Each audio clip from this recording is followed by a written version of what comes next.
Off the coast of Dominica, a female sperm whale was giving birth. As the delivery progressed, she was not alone.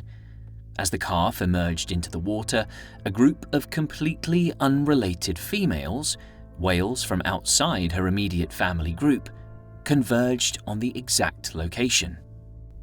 These whales swam together to physically support the negatively buoyant newborn.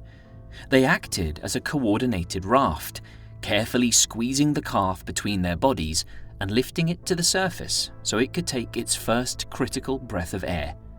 Such a precise, altruistic rescue, effective, immediate. It was as if these whales were utilizing a highly complex language system, one equipped with a phonetic alphabet, vowels, and structural intricacies that rival human speech. What if I told you they actually were? Welcome to territory. This is your space. If you analyze the vocalizations of almost any animal on Earth, from the alarm calls of birds to the territorial howling of wolves, the underlying acoustics are relatively straightforward. They are fixed, repetitive signals meant to convey immediate emotional states or basic environmental data, like hunger or the presence of a predator.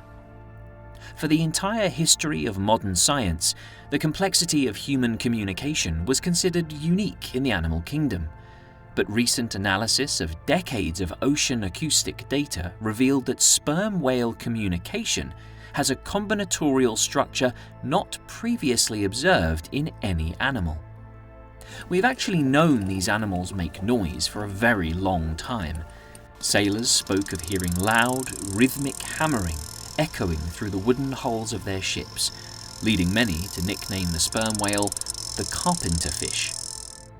When marine biologists began formally recording them in the 1950s, they realized these sounds were highly structured.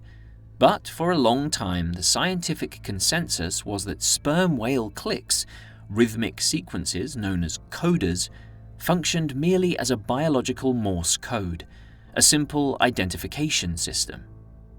The patterns hidden inside the noise were simply too subtle and too fast for the human ear to decode. That changed recently.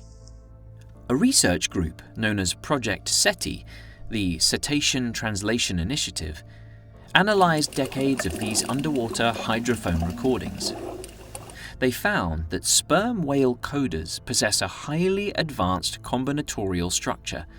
In straightforward terms, they have a phonetic alphabet. The models successfully identified 156 distinct phonetic sounds. The data showed that whales use these foundational building blocks to create an enormous variety of distinct messages. They construct these messages by adding extra clicks to a standard coda, dropping certain tones, or subtly altering the rhythmic timing of the entire sequence. A deliberate acoustic technique researchers compared to musical rubato. The linguistic complexity goes much deeper than basic rhythm and timing. In April 2026, data published in the Royal Society Proceedings B revealed that sperm whales actively use vowels. Unlike humans who use vocal cords, sperm whales generate sound using a complex network of air sacs and phonic lips located inside their massive heads. This block-shaped head takes up almost a third of the whale's entire body length, primarily because it houses the spermaceti organ, a massive chamber filled with acoustic wax. When a sperm whale generates a click at the phonic lips, the sound bounces off the internal air sacs and is focused forward through this waxy liquid, which operates much like a biological acoustic amplifier. The resulting clicks are so incredibly powerful that they can reach up to 236 decibels underwater, the absolute loudest sound produced by any animal on Earth.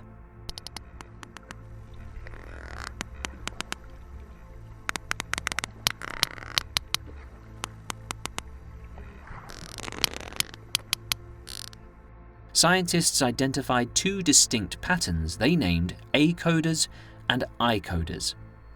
The whales exert physical control over their vocal apparatus to manipulate the acoustic properties of the clicks.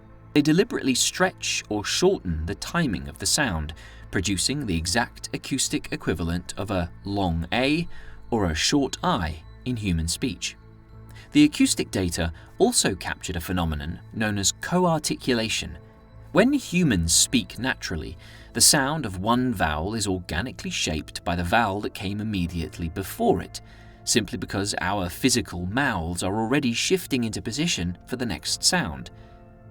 Sperm whales do the exact same thing, continuously and smoothly modulating their phonetic sequences on the fly as they communicate.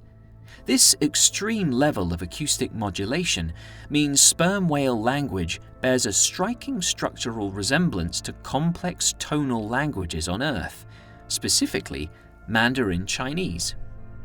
In Mandarin, a single spoken syllable has entirely different meanings depending solely on the tone.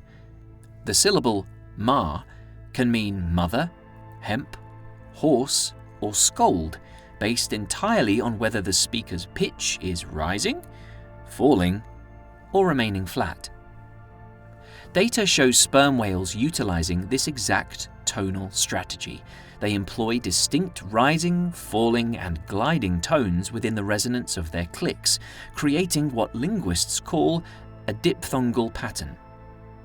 A single identical sequence of clicks carries multiple, highly specific meanings depending entirely on the spectral pitch applied by the whale.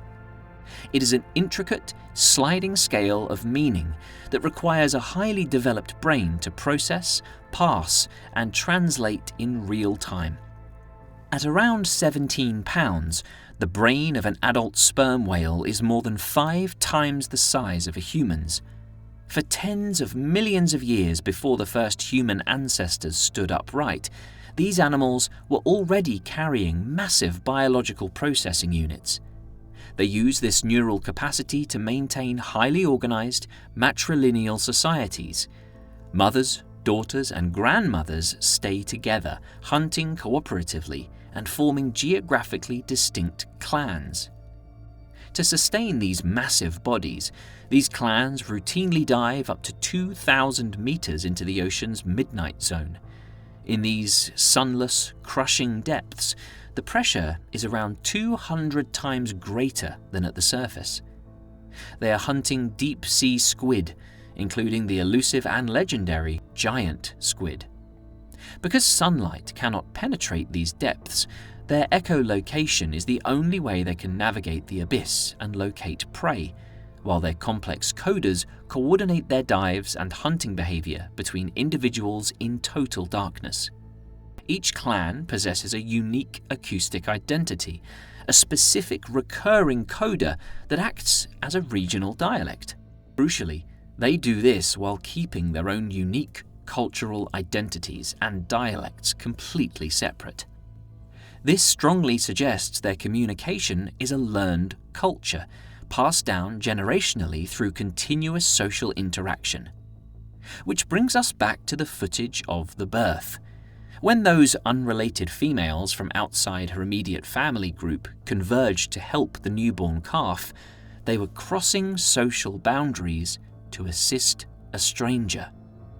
And the underwater microphones recorded the entire interaction. By analyzing the acoustic data from that highly stressful event, researchers could see exactly how they coordinated the rescue. The vocalizations shifted dramatically.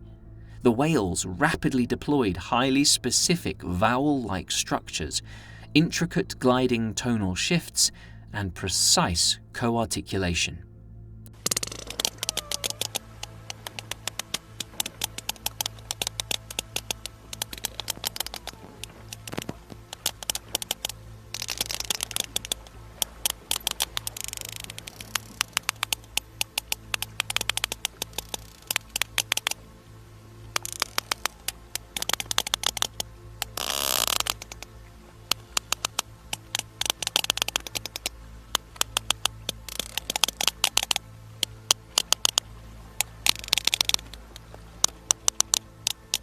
They were actively communicating, transmitting complex, real-time instructions to coordinate their physical movements and execute the life-saving support. Turns out, we didn't need to look to the stars to find another intelligent voice. What do you guys have to say? Comment below to let me know, and don't forget to subscribe to Territory, because this is your space.